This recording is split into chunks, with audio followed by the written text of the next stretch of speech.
Well, guess who's back? Hi, Joe Alton MD here, also known as Dr. Bones of the survival website doomandbloom.net, co-author of the Book Excellence Award winner in medicine, the 4th edition of the Survival Medicine Handbook, and also designer of quality medical kits at store.doomandbloom.net.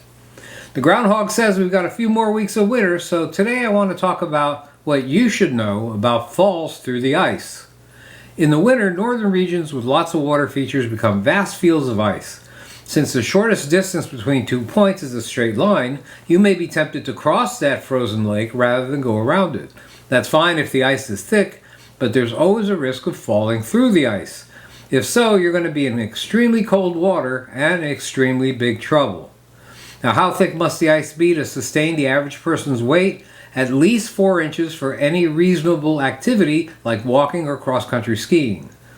On a snowmobile or all-terrain vehicle, at least 5, probably 6 inches would be required. Always stay off ice that's thought to be 3 inches thick or less, especially in warmer days when ice may be actually thawed. Note that sea ice is weaker and requires a greater thickness to support the same weight as freshwater ice. Now, your body has several methods it uses to keep its internal core temperature at appropriate levels. The body core is composed of the major internal organ systems that are necessary to maintain life, such as your brain, your heart, your liver, and others.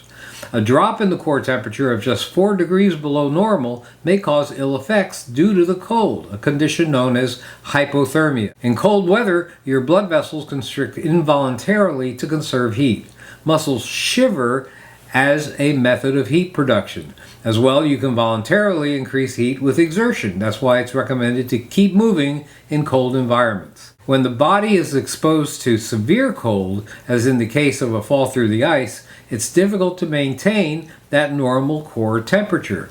Cold water, being denser than air, removes heat from the body via a process called conduction. Water conducts heat away from the body much faster, some say up to 32 times faster, than air does. The higher the percentage of body surface submerged, the faster it loses heat. Now, the U.S. Coast Guard 1-10-1 principle gives us a sobering glimpse of your prospects if you have to spend time in icy cold water. What's 1-10-1? 1 minute. You need to gain control of your breathing in the first minute to avoid drowning.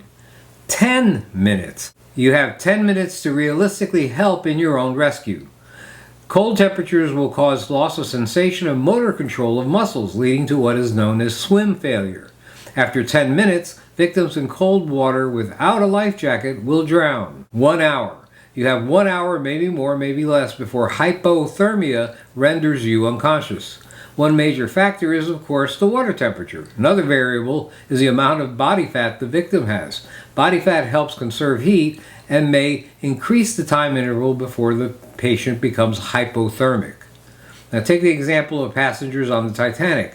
Unless there was a seat on a lifeboat available, they ended up in 40-degree water. Within 10 minutes, they were likely unable to help themselves in any significant way. When a person falls through the ice, they experience a physiological reaction known as the torso or gasp reflex, sometimes called the inhalation response, where the body is suddenly immersed in temperatures, say, below 70 degrees Fahrenheit. The gasp reflex causes the victim to involuntarily, gasp. The reaction is meant to increase oxygen intake into the lungs and increase metabolism to build internal warmth. When the head is below the surface, however, the sudden urge to breathe causes water to be inhaled into the airways instead of air. When this happens, airways can go into spasm, causing the disoriented victim to panic. Coupled with a massive release of adrenaline, as well as sudden changes in heart rate and blood pressure, many lose the ability to perform the actions that might save their lives. Now, although some aspect of the gasp reflex occurs in just about everyone who is immersed in cold water, the response seems to be variable among individuals. Immersions involving the face seem to be the most severe. Some outdoorsmen who regularly kayak in northern waters, however, appear to be pretty much less affected. This may be due to acclimation to the cold experience, or maybe experience with multiple dunkings over time.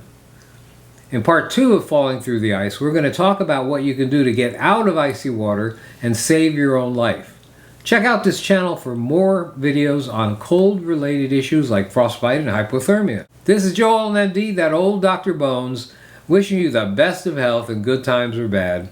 Thanks for watching. Hey, make sure to get your family medically prepared for troubled times with quality medical kits and supplies from our entire line at store.doomandbloom.net.